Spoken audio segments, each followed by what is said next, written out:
শুভেচ্ছা,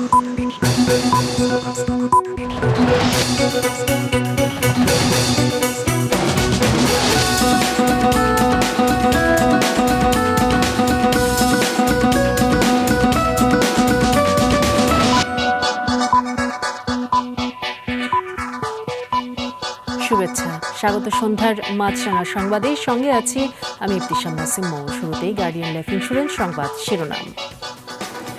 দেশ পুনর্গঠনে রাজনৈতিক ব্যবস্থা পরিবর্তনের তাগিদ দিয়েছেন জাতীয় নাগরিক পার্টির আহ্বায়ক নাহিদ ইসলাম। জুলাই পদযাত্রার ষষ্ঠ দিনে চাঁপাইনবাবগঞ্জের পথসভায় তিনি আরও বলেন, গণ অভ্যুত্থানে হত্যাকারীদের বিচার চায় মানুষ। দলের সদস্য সচিব বলেন, নতুন বাংলাদেশ বিনির্মাণে বাধাদানকারীদের প্রতিরোধ করবে জনগণ।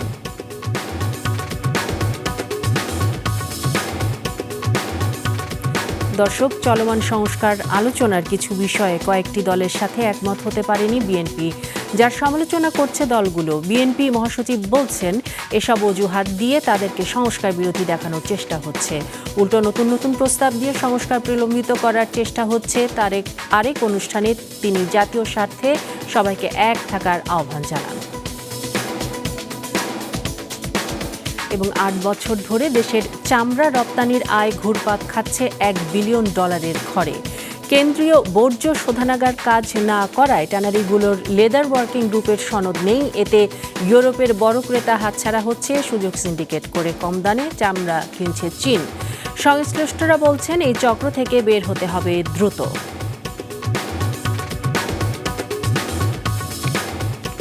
শুনছিলেন শিরোনাম, এবার বিস্তারিত। জুলাই পদযাত্রা কর্মসূচির ষষ্ঠ দিনে জাতীয় নাগরিক পার্টি এনসিপির কেন্দ্রীয় ও আঞ্চলিক নেতাকর্মীরা আজ চাঁপাইনবাবগঞ্জে পদযাত্রা ও পথসভা করেছে। সেখানে নতুন বৈষম্যহীন বাংলাদেশ বিনির্মাণের প্রত্যয় জানান বক্তারা। Desk report. জুলাই গণ অভ্যুত্থানের বর্ষপূর্তিতে কেন্দ্রীয় কর্মসূচির অংশ হিসেবে এনসিপির আয়োজনে চলমান জুলাই পদযাত্রা আজ অনুষ্ঠিত হয় চাঁপাইনবাবগঞ্জে। সকাল থেকে দলটির নেতাকর্মীরা শহরের শান্তিমোড় এলাকায় সমবেত হয়ে নওগাঁ থেকে আসা কেন্দ্রীয় নেতাদের বরণ করে নেয়। পরে দুপুরে নবাবগঞ্জ সরকারি কলেজ গেটে পথসভায় এনসিপির আহ্বায়ক নাহিদ ইসলাম নতুন দেশ গঠনের রাজনৈতিক ব্যবস্থা পরিবর্তন করার কথা বলেন।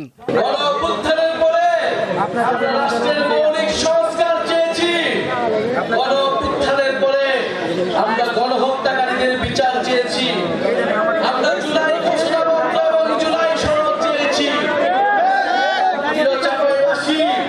আমরা জানি এই সকল দাবি আপনাদের মনের দাবি। এ সময় তিনি রাষ্ট্র কাঠামো সংস্কারের দাবি তুলে ধরেন। দলের সদস্য সচিব বলেন, নতুন বাংলাদেশ বিনির্মাণে যারা বাধা দেবে তাদের জনগণ প্রতিরোধ করবে। আপনাদের কাছে জুলাই গণ অভ্যুত্থানের বার্তা নিয়ে, যেই বার্তা একটা ইনসাফ ভিত্তিক রাষ্ট্র কায়েমের জন্য আমাদেরকে স্বপ্ন দেখায়, যেই বার্তা একটা বৈষম্যহীন বাংলাদেশের স্বপ্ন দেখায়। রাজনৈতিক কারণে আমরা আর কোনো বৈষম্য দেখতে চাই না। যে রক্ত, যে শ্রম, যে জীবনের বিনিময়ে নতুন বাংলাদেশ প্রতিষ্ঠিত হয়েছে, সেই নতুন বাংলাদেশ আর পুরনো সিস্টেমে, আর পুরনো কায়দায় চলতে পারে না। বিকেলে রাজশাহীতে শুরু হয় এনসিপির জুলাই পদযাত্রা। সাদেকুর রহমান সিদ্দিকী, মাছরাঙা, নিউজ ডেস্ক। বিএনপিকে সংস্কার বিরোধী বলে একটি মহল অপপ্রচার চালাচ্ছে বলে অভিযোগ করেছেন বিএনপি মহাসচিব মির্জা ফখরুল ইসলাম আলমগীর। সকালে এক সংবাদ সম্মেলনে তিনি বলেন, সংস্কার কমিশনের অনেক নতুন নতুন প্রস্তাব সামনে এনে সময় নষ্ট করা হচ্ছে। চলমান সংস্কার আলোচনায় বেশ কিছু বিষয়ে বিএনপির সাথে কয়েকটি রাজনৈতিক দল ও ঐকমত্য কমিশনের মতৈক্য এখনো দূর হয়নি, যার জন্য প্রকাশ্যে বিএনপির সমালোচনাও চলছে। এসব সমালোচনার জবাব দিতে এবং সংস্কার প্রশ্নে নিজেদের অবস্থান পরিষ্কার করতে গুলশানে বিএনপি চেয়ারপারসনের রাজনৈতিক কার্যালয়ে জরুরি সংবাদ সম্মেলনের আয়োজন করে বিএনপি। সেখানেই দলের মহাসচিব বলেন, একটি চক্র পরিকল্পিতভাবে বিএনপিকে সংস্কার বিরোধী বলে প্রচারের অপচেষ্টা চালাচ্ছে। বিএনপিকে আপনার মেলাইন করা, তাকে ভুলভাবে চিত্রিত করার প্রচেষ্টা চালানো মাত্র। কোনো একজন ব্যক্তি বা কয়েকজন ব্যক্তি গোষ্ঠী তারা একটা ভুল প্রচারণা মিথ্যা প্রচারণা সমানে করে যাবেন, আর সেটাতে তারা মনে করবে যে জনগণ খুব সাড়া দিচ্ছে। জনগণ সাড়া দিচ্ছে না। জাতীয় ঐকমত্য কমিশনের কার্যক্রম নিয়ে আগ্রহ ও প্রত্যাশা যেমন অনেক, তেমনি হতাশা ও উৎকণ্ঠাও রয়েছে বলে মন্তব্য করেন মহাসচিব। দীর্ঘ আলোচনার পর সংস্কার কমিশনগুলো যেসব প্রস্তাব পেশ করেছেন তার বিপরীত কিংবা নতুন নতুন প্রস্তাব উত্থাপন ও তা নিয়ে অনেক সময় অচলাবস্থা সৃষ্টির কারণে কার্যক্রম বিলম্বিত হচ্ছে। সংবাদ সম্মেলনে উপস্থিত ছিলেন দলের স্থায়ী কমিটির আরও 2 সদস্য। তারা সংবিধান সংস্কার ও নির্বাচন পদ্ধতি নিয়ে বিএনপির অবস্থান তুলে ধরেন।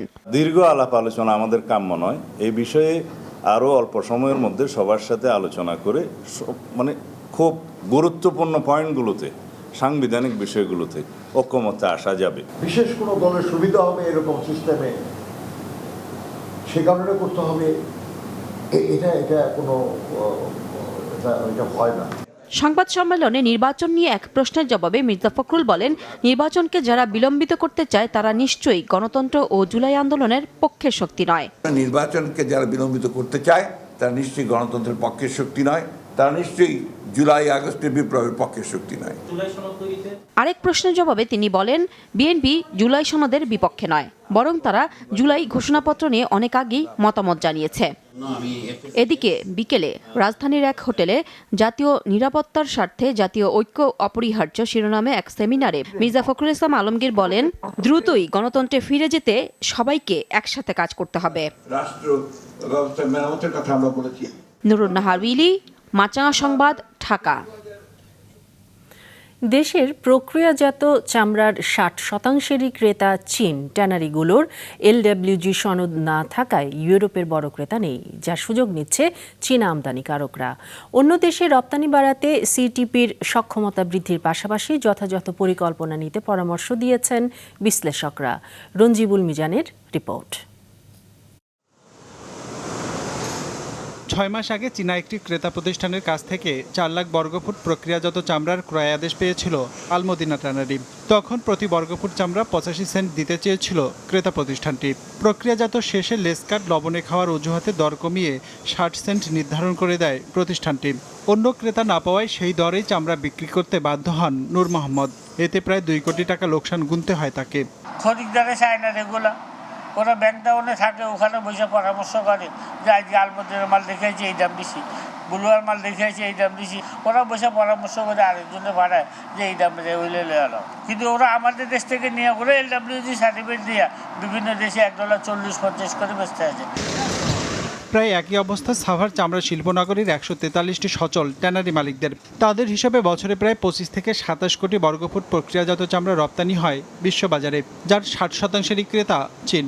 30% যায় ইউরোপ কিংবা জার্মানির মতো দেশে, বাকি 10% বিক্রি হয় অভ্যন্তরীণ বাজারে। মূলত ট্যানারিগুলোর লেদার ওয়ার্কিং গ্রুপ বা LWG'র আন্তর্জাতিক সনদ না থাকায় ইউরোপের বড় ক্রেতা পাচ্ছেন না উদ্যোক্তারা। ফলে চীনারা এ শিল্পের মূল ক্রেতা হয়ে উঠেছেন। সেই সুযোগে ক্রয় আদেশ দেওয়ার পরেও নানা অজুহাতে তা বাতিল কিংবা দাম কমায় তারা। চায়নারা এটাকে একটা পলিসি হিসাবে ওরা এটা একটা সুবিধা নিতে যাচ্ছে। ওরা চাচ্ছে যে আমাদেরকে যদি একটু ওদের ক্রয় আদেশগুলো একটু স্লো করে দেয়, আমরা বাধ্য হয়ে অনেকটা দাম কমাবো। অটিম বর্জ্য ব্যবস্থাপনা সেটাকে অবশ্যই আমাদের আপ টু মার্কে নিয়ে আসতে হবে, না হলে আমাদের এই সেক্টরকে এখান থেকে দাঁড়ানো খুব কঠিন হয়ে যাবে। ট্যানারি মালিকদের অভিযোগ, বুড়িগঙ্গাকে দূষণমুক্ত রাখতে 2017 সালে সাভারের হেমায়েতপুরে স্থানান্তরিত করা হয় চামড়া শিল্পনগরী। ব্যয় করা হয় 1079 কোটি টাকা, যার অর্ধেকের বেশি 547 কোটি টাকায় খরচ করা হয় কেন্দ্রীয় বর্জ্য শোধনাগার বা সিইটিপি নির্মাণে। তবে চামড়া শিল্পনগরীর সব বর্জ্য পরিশোধনে সক্ষম নয় সেটি। ফলে সেখানকার একটি ট্যানারিও পায়নি লেদার ওয়ার্কিং গ্রুপের সনদ, যার প্রভাবে ইউরোপ আমেরিকার মতো বড় দেশের ক্রেতা পায় না ট্যানারিগুলো। যোগ্য অভিভাবক দরকার, অর্থাৎ এটাকে বিসিক থেকে বের করে নিয়ে এসে যদি একটা ব্যবসা বা এরকম একটা প্রধান উপদেষ্টা অথবা প্রধানমন্ত্রীর কার্যালয়ের আন্ডারে যেটাই হোক, তার আন্ডারে যদি একটা চামড়া উন্নয়ন কর্তৃপক্ষ করা যায়, তাহলে এই খাত থেকে আমাদের এখানে $8-10 বিলিয়ন কিন্তু এক্সপোর্ট আমরা করতে পারবো। হিসাব বলছে 2016-17 অর্থ বছরে চামড়া ও চামড়াজাত পণ্য রপ্তানি করে আয় হয়েছিল $1.2 বিলিয়ন। প্রায় 8 বছর পরেও রপ্তানি আয় ঘুরপাক খাচ্ছে সেই $1 বিলিয়ন। রঞ্জিবুল মিজান, মাছরাঙা সংবাদ, ঢাকা।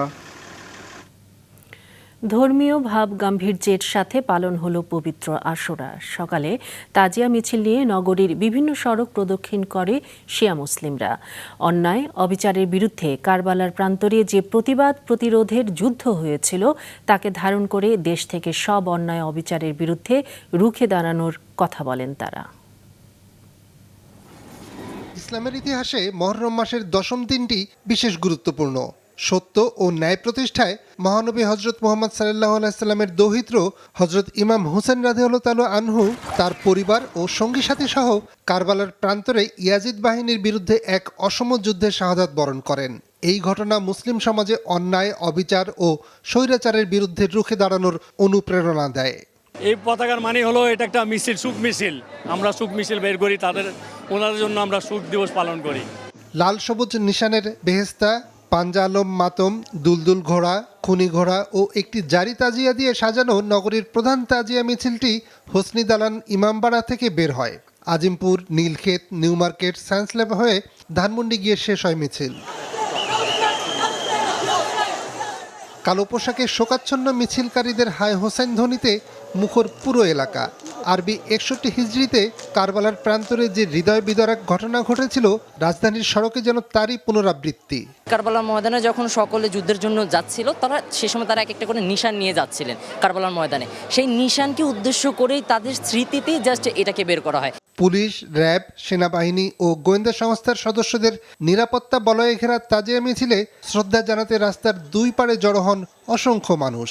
আজকে যে 10ই মুহররম, এটি আমাদের একটা শিক্ষা দিয়ে থাকে ঐক্য, অন্যায়ের বিরুদ্ধে রুখে দাঁড়ানো, স্বৈরাচারের বিরুদ্ধে রুখে দাঁড়ানো। অন্যান্য স্থানে বসবাসরত শিয়া সম্প্রদায়ের মুসলিমরাও ধর্মীয় ভাবগম্ভীর্যের সাথে পালন করেছেন পবিত্র আশুরা।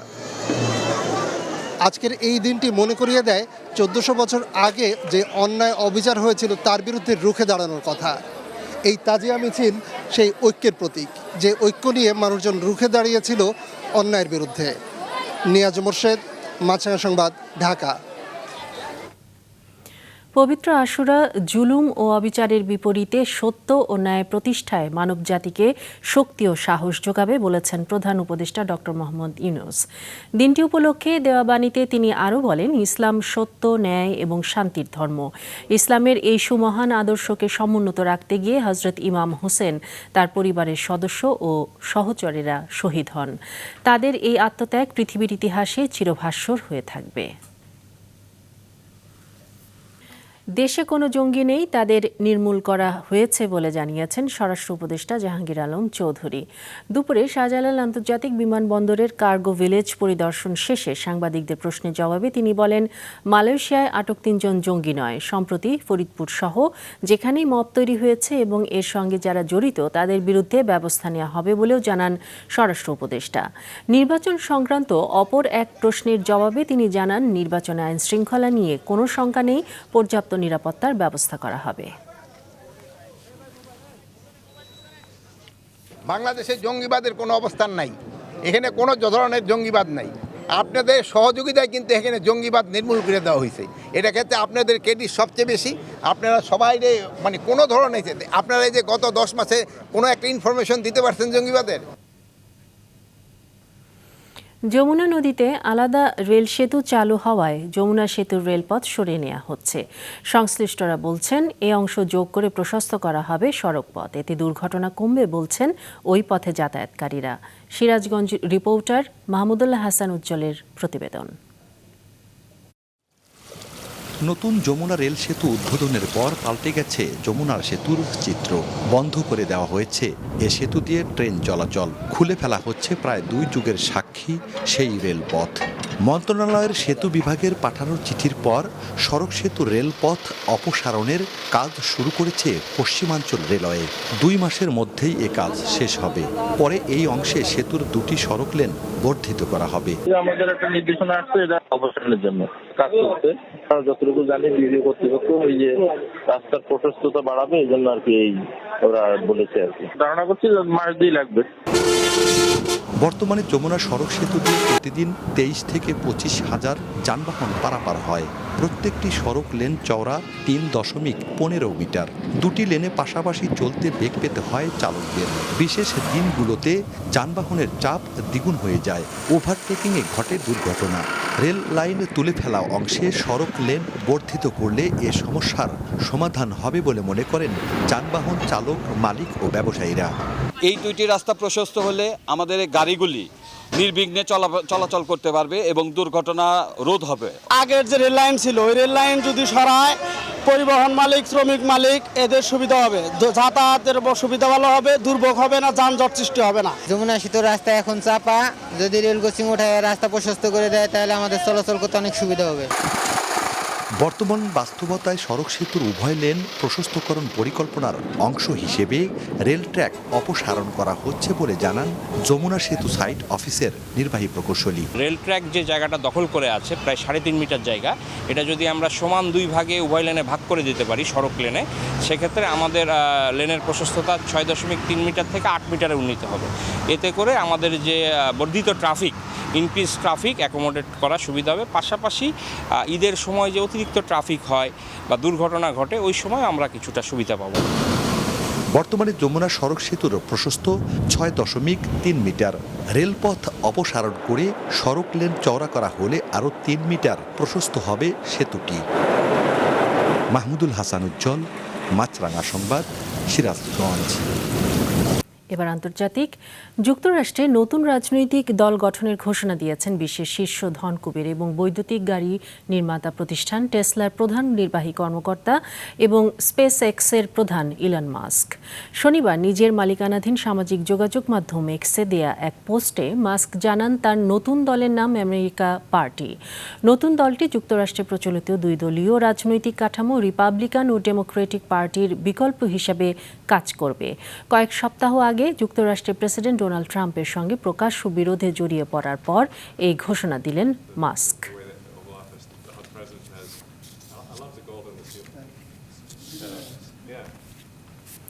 এবার খেলার খবর।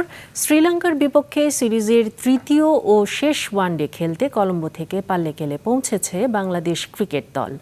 শনিবার কলম্বোয় দ্বিতীয় ওয়ানডে জিতে সিরিজে 1-1 ব্যবধানে সমতা এনেছে বাংলাদেশ। এর আগে প্রথম ওয়ানডেতে লাল সবুজ হেরেছিল ব্যাটিং ব্যর্থতায়, তবে দ্বিতীয় ওয়ানডে জিতে স্পিনার তানভীর ইসলামের 5 উইকেটে।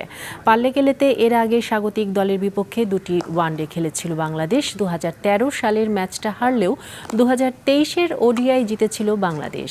সেই জয়ের স্মৃতি ধরে রাখার ইচ্ছা সফররত দলের অধিনায়কের। সন্ধ্যার সংবাদ শেষ করব, তবে যাবার আগে গার্ডিয়ান লাইফ ইন্স্যুরেন্স সংবাদ শিরোনামগুলো আরও একবার। দেশ পুনর্গঠনের রাজনৈতিক ব্যবস্থা পরিবর্তনের তাগিদ এনসিপির আহ্বায়ক নাহিদ ইসলামের। জুলাই পদযাত্রা 6ষ্ঠ দিনে চাঁপাইনবাবগঞ্জে পথসভা। বিএনপিকে সংস্কার বিরোধী বলে অপপ্রচার চালাচ্ছে একটি মহল, অভিযোগ মির্জা ফখরুলের। জাতীয় স্বার্থে সবাইকে এক থাকার আহ্বান। এবং অকেজো সিইটিপির কারণে এ দেশীয় চামড়ার ইউরোপীয় ক্রেতা নেই, সিন্ডিকেট করে কম দামে কিনছে চীন। চক্র থেকে বের হওয়ার তাগিদ।